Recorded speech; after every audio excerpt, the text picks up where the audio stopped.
Next பார்த்திங்கன்னா நம்ம என்ன தான் யூஸ் பண்ணிட்டு வச்சாலும் உள்ளே வந்து பல்லி கரப்பான்பூச்சி ஏறுறதுக்கு நிறைய வாய்ப்பு இருக்குது. அந்த மாதிரி ஆகாமல் இருக்கிறதுக்கு இந்த மாதிரி ஒரு மூடி எடுத்துகிட்டு அந்த கல்லோட அளவுக்கு வரைஞ்சிக்கோங்க. வரைஞ்சிட்டு சின்னதாக வந்து கட் பண்ணி எடுத்துக்கலாம்.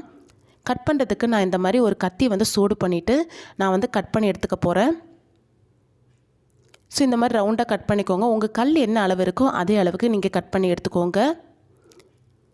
இப்போ கட் பண்ணி எடுத்ததை நம்ம இந்த கல்லில் வந்து ஃபிக்ஸ் பண்ண போகிறோம்.